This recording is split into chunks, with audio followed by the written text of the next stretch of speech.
আপনারা জানেন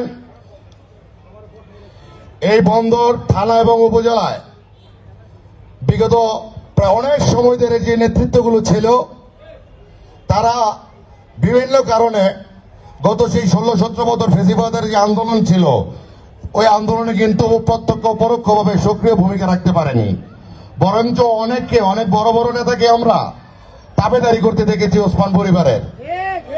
আমাদের এই অঞ্চলের অনেক বড় বড় নেতা, দায়িত্বরত নেতা, সুবিধাবাদী নেতা বিগত বিএনপি আমলের যে এই দুইবার সরকার ছিল, যে সরকারের সময় বিভিন্নভাবে সুবিধা পেয়েছেন, সেই সকল নেতৃত্বকে দলের দুঃসময়ে যখন হাল ধরার কথা ছিল তখন আমরা দেখেছি বিভিন্নভাবে ফেসিবাদ সরকারের থেকেও বিভিন্ন সুবিধা নিয়ে তাদের সরকারি লোক হয়ে যেতে।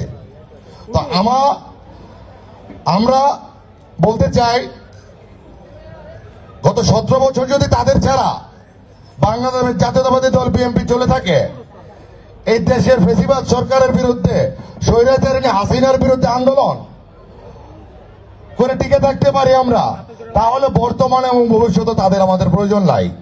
যারা বিগত সরকারের সময় আন্দোলন সংগ্রামী ছিলেন এবং 5 তারিখ পরবর্তী সময়ে যাদের বিরুদ্ধে কোনো চাঁদাবাজি, কোনো দখলদারিত্ব, কোনো অসামাজিক কাজের অভিযোগ নাই, তাদেরকে নিয়ে আপনারা সুসংগঠিত হন।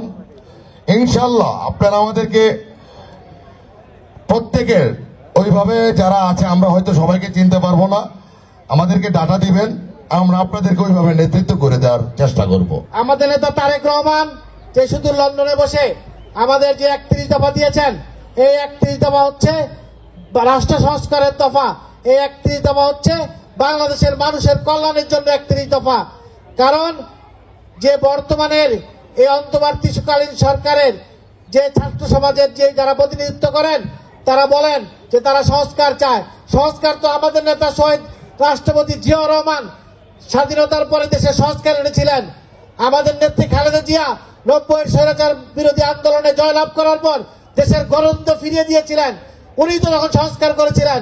আমাদের নেতা তারেক রহমান 15.5 বছরের লন্ডনে চিকিৎসাধীন থাকাকালীন সময় বিভিন্ন রকমের রাষ্ট্র ক্ষমতা কিভাবে আগামী দিনে পরিচালনা হলে, কিভাবে কি করলে এদেশের জনগণ লাভবান হবে, কিভাবে কি করলে এদেশের কোন সরকার ফ্যাসিবাদী শক্তির মতো উত্থান হতে না পারে, শেখ হাসিনার মতো করে মানুষকে করে ক্ষমতায় চিরস্থায়ী টিকে থাকার যে চেষ্টা, সেই চেষ্টা বাংলাদেশ জাতীয়তাবাদী দলের ভারপ্রাপ্ত চেয়ারম্যান সেটা যেন এই দেশের কোন দল করতে না পারে, তার জন্য উনি ঘোষণা করেছেন এক দল 2 বারের বেশি ক্ষমতায় থাকতে পারবে না। তাই বলতে চাই, আগামী দিনে যারা নেতৃত্বে আসবেন জাতীয়তাবাদী যুবদল ধামগড় ইউনিয়নে, আমরা কিন্তু পরীক্ষা করে, কষ্টি পাথরে যাচাই করে, পরীক্ষা নিরীক্ষা করে আমরা 5ই আগস্টের আগে যারা আমাদের সাথে রাজপথে ছিল তাদের মাধ্যমে নেতৃত্ব হবে। 5 তারিখের পরে যারা আসছেন তারা নেতৃত্ব পাবেন না।